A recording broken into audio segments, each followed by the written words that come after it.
ister toz mayayla ister yaş mayayla hazırlayacağımız maya gibi bir cilt için süper bir maske geliyor. Hücrelerimizi yenileyeceğiz, cildimizi canlandıracağız. O donuk görüntü gidecek. Şöyle apaydınlık, çok güzel bir cilt için maya maskesini yapalım. Hadi buyurun. Yaş maya kullanacağım. Mayam varken yaş mayayı tercih ediyorum. Çay kaşığı ölçüsünde yeterli olacak arkadaşlar. Bu kadar. Yaş mayayı aldım. Üzerine yoğurt, mümkünse ev yoğurdu. Yoksa hazır yoğurt da kullanabilirsiniz. Bir tatlı kaşığı dolusu yoğurtla mayayı karıştırıyorum. Yoğurdun içerisindeki laktik asit cildimizi onaracak arkadaşlar. Kırışıklıkları gidermede oldukça etkili.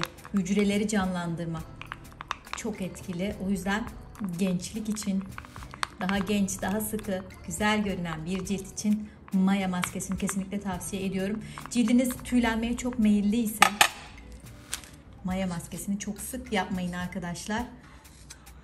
Onun haricinde tüm cilt tiplerine uygun bir maske. Maskemizi daha da kuvvetlendireceğiz. Biraz sızma zeytinyağı. Ne kadar? Bir çay kaşığı dolusu. Sızma zeytinyağı. Biraz da limon sıkalım. Eğer cildiniz çok hassassa limon ilavesi yapmadan da kullanabilirsiniz. Ben çok az limon da sıkacağım. Her maske öncesi küçük testler yapıyoruz. Cildimizde alerjik herhangi bir reaksiyon var ise, çok fazla kızarma, yanma var ise yapmayı bırakıyoruz. Bir çay kaşığı dolusu da limon suyu ilave ediyorum. Lekeleri de açsın bu maske. O zaman zerdeçal gelsin. Zerdeçal da çok az kalmış ama bana yeterli. Bakın şu kadarcık.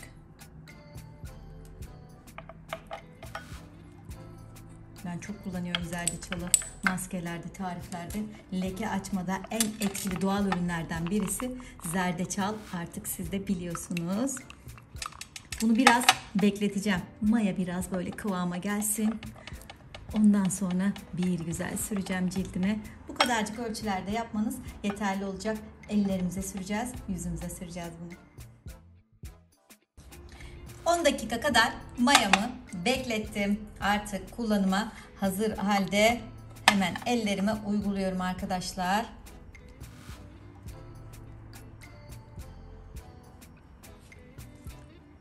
Özellikle sivilce problemi olanlar bu maske çok iyi gelecek. Özellikle kırışıklık problemi, donuk görüntü problemi, renk dengesizliği problemi olan arkadaşlar hemen bu tarifi uyguluyorlar. Bir kat uygulayın, 10 dakika bekleyin, tekrardan bir kat daha sürün. Şöyle dolu dolu sürüyoruz bu maskeyi. Toplamda 20-25 dakika kadar cildimizde kalmasını sağlıyoruz. 2 kat uygulama yaparsanız daha güzel oluyor. Önce birinci tabakayı bir güzel emiyor, cilde geçiyor. Sonra ikinci tabakayı sürüyorsunuz. Maya gibi güzel bir cilde geçiyorsunuz. Yaşınıza bağlı olarak maskeleri kullanma, tekrar etme sürelerini ayarlamamız gerekiyor. Eğer daha böyle gençseniz, 20'li yaşlardaysanız haftada bir yeterli. Eğer 30'lu yaşlardaysanız haftada 2. Eğer 40 ve üzeri yaşlardaysanız haftada 3 kere uygulayabilirsiniz arkadaşlar. Ama dediğim gibi eğer tüylenmeye meyilli bir cildiniz var ise maskeyi haftada bir yapın, daha sık yapmayın arkadaşlar. Maya maskeleri çünkü tüy köklerini güçlendirebiliyor. O riske hiç girmeyelim ama biz zerdeçal ilave ettik ya, o riski de düşünmüş olduk. Biz yoğurt ilave ettik. Linolenik asit sayesinde cildimizdeki hücreleri onardık, tazeledik, yeniledik. Maya ekledik.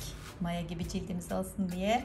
İşte tüm ürünler birleşince böyle doğal ürünlerle güzel bir tarif elde etmiş olduk. Ben bunu biraz bekleteyim, daha güzel olsun.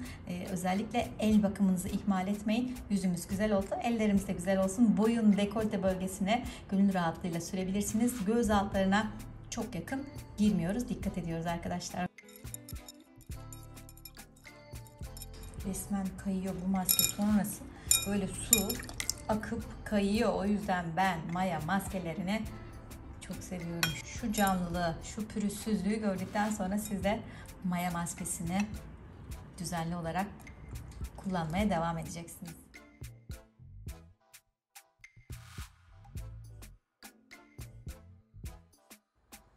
20 dakika sonra yüzümü yıkadım ve son olarak nemlendirici sürüyorum. Tabii kendi yaptığım doğal kremlerden birini uyguluyorum. Masajımı yapıyorum.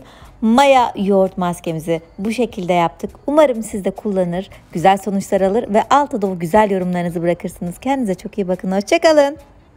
Hello my dear friends, in this video you have watched yeast and yogurt mask. If you want to videos in English, you can choose Queen of Natural Remedies, my second channel. Hope you like it. Bye bye.